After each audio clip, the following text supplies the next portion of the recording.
What's happening, guys? Pete back with you for an all-new edition of the Music Box Pete podcast. Hope you guys are doing well.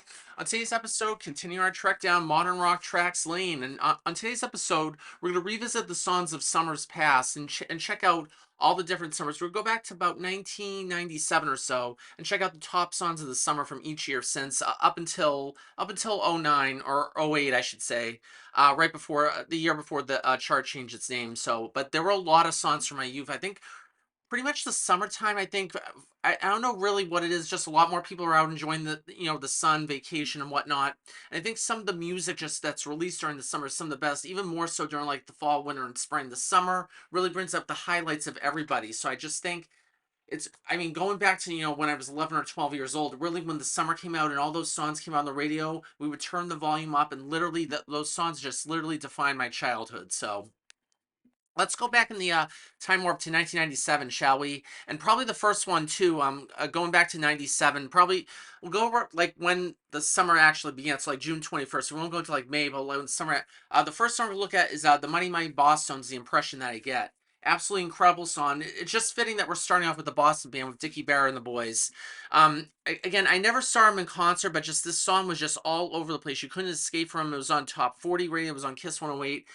All the alternative stations played it. It was literally inescapable. You could not get away from it. It just had the perfect mixture, the perfect balance of sound, chemistry, just the melody that was with it, the chorus, everything. It was really the perfect summer song. So if I had to rank um, Impression That I Get, it would probably be up there in the top five for sure.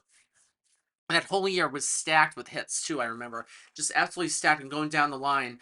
Third Eye Blind, Semi Charmed Life was another big one too. Again, I'm going through songs that reach like the top, so if I'm leaving some songs out, yeah, which I definitely will, please let me know. But just literally those songs, I think Third Eye Blind, Semi Charmed Life, especially, it established like a different sound. It also was sort of a turning point.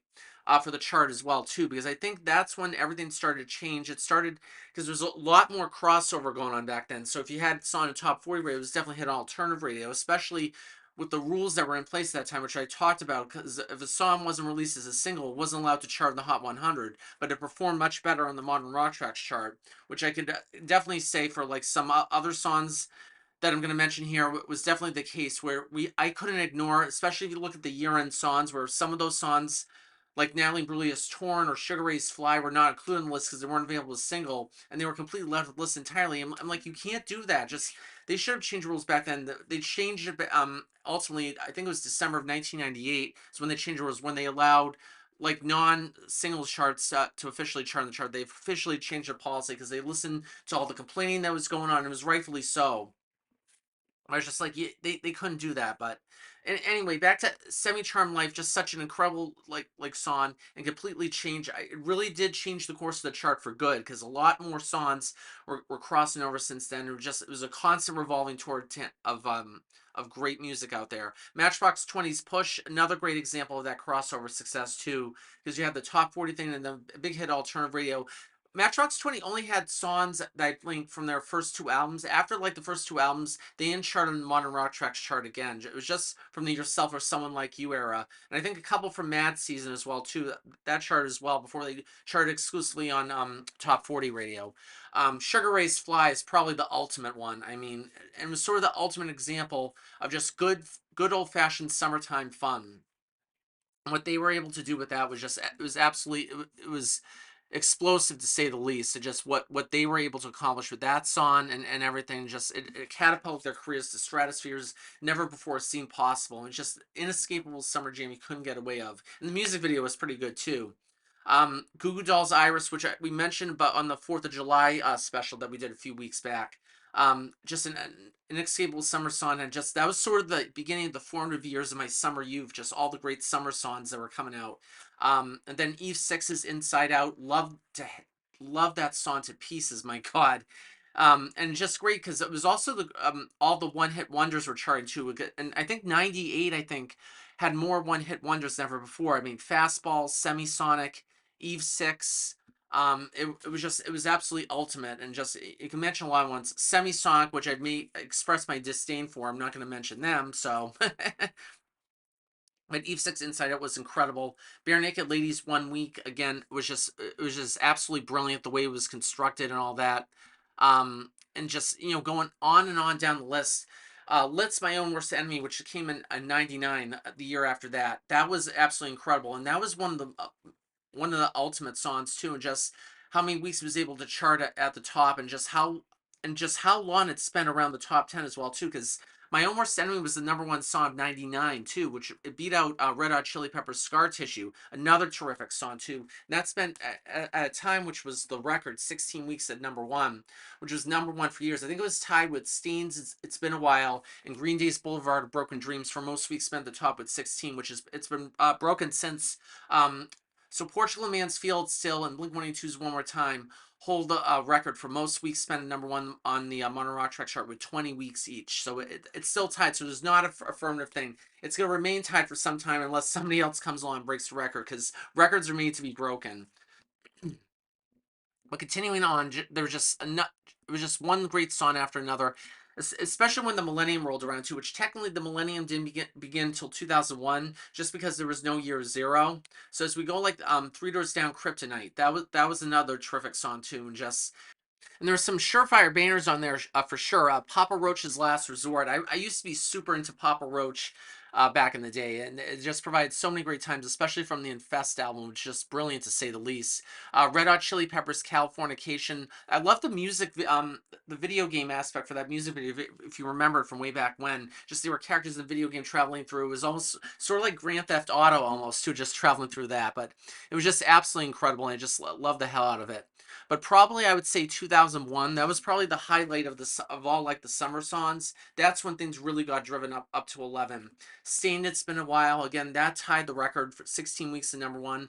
Stained's best song by a mile, and just absolutely incredible. Of course, they have roots here in Massachusetts from Springfield, Mass as well too. And then Sum 41's Fat Lip. I have so many great memories of that song. Alien Ant Farm, Smooth Criminal.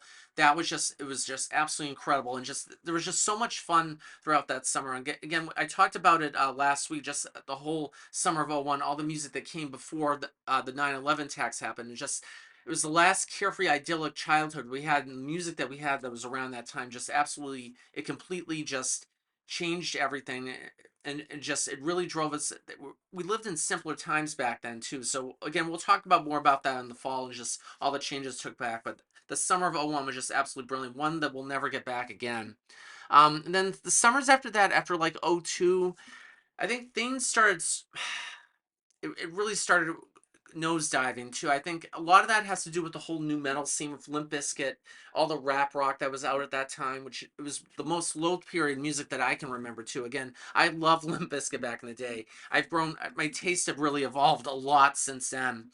But Chad Kroeger, Josie Scott Hero, get me a gag bag with that one.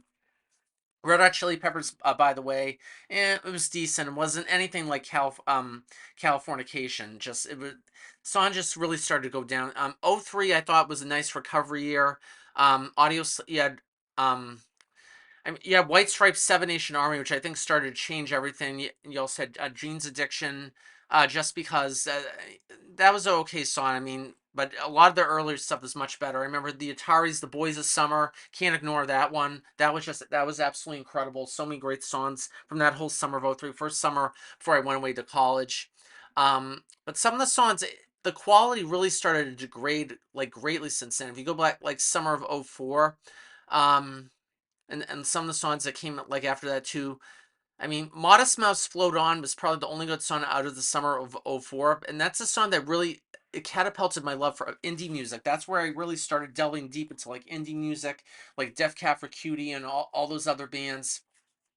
Modest Mouse was the band that was infinitely responsible for my foray into indie music, which has continued since then, and started to break out of that too. I was still listening to pop punk heavily at that time too, but I started listening to other things since then, started to broaden my horizons quite a bit.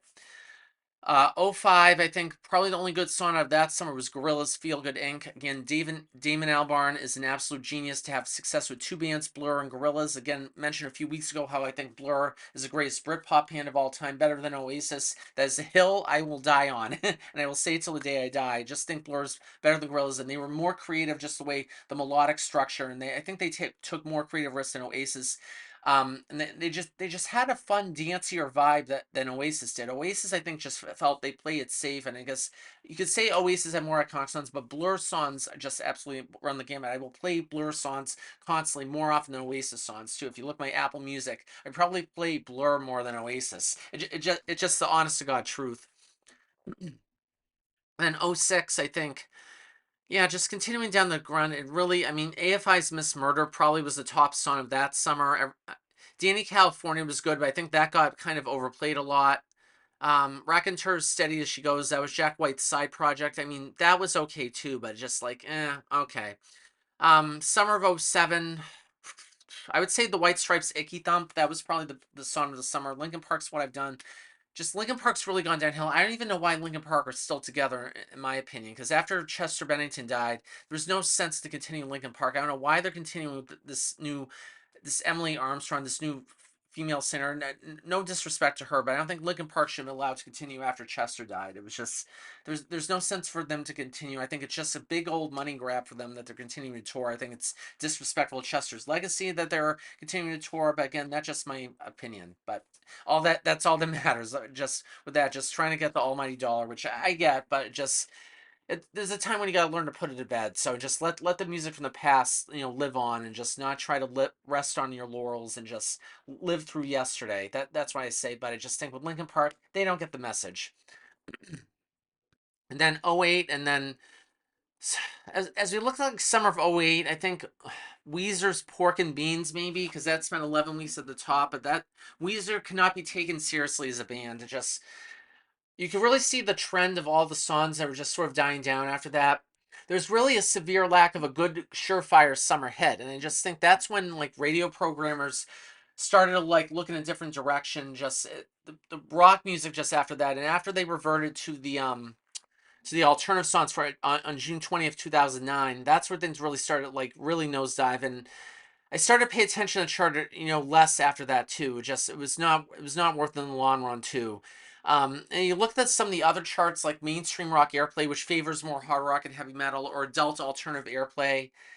You really can't really find anything that really like stands out too. Just it's really the same stuff over and over and over and over again. And I just wish it would change after that too. Adult alternative actually it aligns more with what WXRV 92.5 The River's playing. So you really see more of those same songs on there as well too. Because after FNX signed off, I remember this very vividly. After FNX went off the air in 2012, WXRV started to change their format a little bit. And I remember the week after FNX signed off, they had an ad that said, "We welcome all WFNX listeners." And I started listening to 92.5 a great deal after that for like 3 or 4 years since then, before I made the foray over to listen to music exclusively on streaming. Because I haven't listened to music on FM radio. Many people might not know this for a long, long time. I haven't listened to songs exclusively on FM radio in almost 10 years, since I would probably say 2016, I would say. I'd say around mid 2016. I'd say around July 2016. That's when I started listening to music exclusively on streaming when I go to work. Because I used to work in Watertown at the time. Then I listened to music over streaming. I should have just told the River, look, it's been feel. I was seriously thinking about tweeting them saying I'm listening to music on streaming just because it's not worth it anymore. They'd probably say, oh, okay, goodbye. We'll see you when you see ya. But it was an interesting time like back then, seeing like everything that was like taking place and all, and just seeing okay, that's what really goes down. But times change, people change. But I think this chart was just such an incredible, especially in my formative years growing up in the '90s. It's really like a musical travelogue of sorts. Just seeing everything that's taken shape since then, and just seeing where we are right now musically. It really is the it's sort of the path to yesteryear, all the music that we loved. And I love bringing it forward to you guys because I'm such a huge music geek. All the time I've taken compiling all the charts, and I was finally able to compile all the year-end charts too. So, because there was a lot of gaps I had to fill in. After I printed out all the weekly charts from '88 to '09, I had all the year-end charts, but there were some where, like the top 20 for some of the years, I could only get the top 20 because the rest of the charts were behind a paywall. You had to be like a Billboard.biz subscriber. So I had to like really go through like Spotify playlists, like YouTube playlists to really fill in all the songs. I was able to get everything because the songs I had were like top 30. If I remember, it was just the top 10 of the year-end songs of '88. Then from '89 to '93 was the top 30. Then the top 40 songs I had from '94 through '01. Then I remember in 2002 it just had the top 20. So I was trying to work at the top 20 just to even out all the amounts from '02 all the way up till 2024. So I still collect the year-end charts. Um, Even when it's alternative songs and now alternative airplay. So I still collect the year-end charts. I'm just not collecting the weekly charts from '09. Just way too much work after that too. I just feel like the modern rock is a good cutoff point from that. So I officially have the full thing, and there are still some weekly charts where I'm trying to get like the black and white format from like mid-September. I think it's from like, if I'm trying to remember correctly, I think it's from like yeah, it's from like '01 to '08. So I'm working on getting those last things too. So that'll be completed, officially complete by the fall. So once that whole travelogue, when the whole you call it like a project of sorts. I call it like a labor of love, just getting all these charts, just all the money I've spent on like paper and ink just to bring this all together. It was just so awesome bringing it all together. But officially have it all complete right now just really means a lot. And especially, I felt like a huge weight was lifted on my shoulders just compiling all the year-end songs after that too, because really just so much work and finally get it done. I thought I would never ever get it done, and I finally did. So I'm so happy with that. But it's officially complete, but it'll officially put the final ribbon or bow on it by mid-September. So it'll be all done by then. I can finally bring it to it and just talk about it constantly on and on and on. It gives me an endless stream of material as well too, which I'm so happy about. But to close us out on today's edition, we figured just a boss of band that we mentioned, Stained.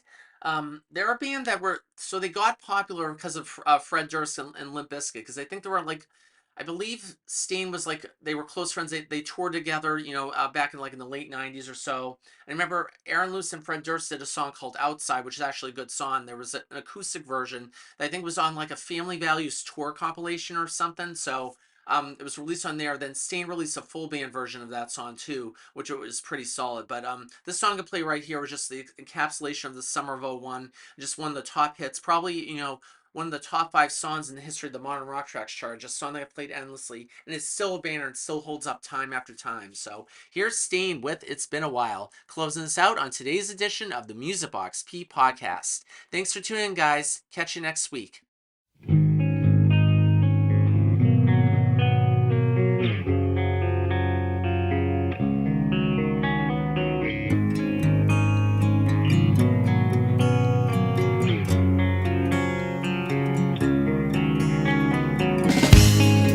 A while since I could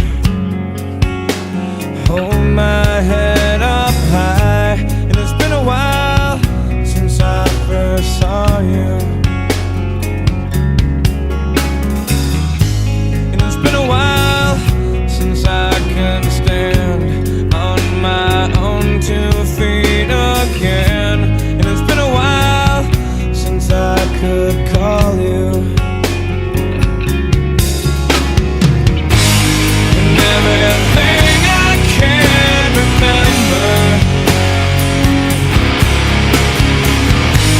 is fucked up.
been a while since I could look at myself straight. And it's been a while since I said I'm sorry.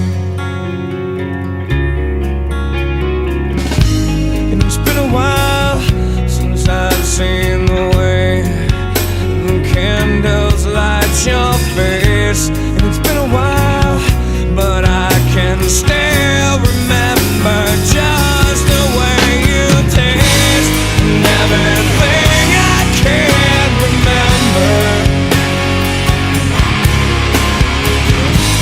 This fucked up past it all may seem to be. I know it's me. I cannot blame this on my father.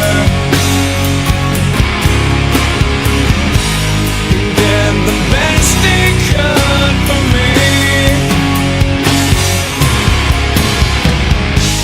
It's been a while since I could hold my head up high. And it's been a while since I said I'm sorry.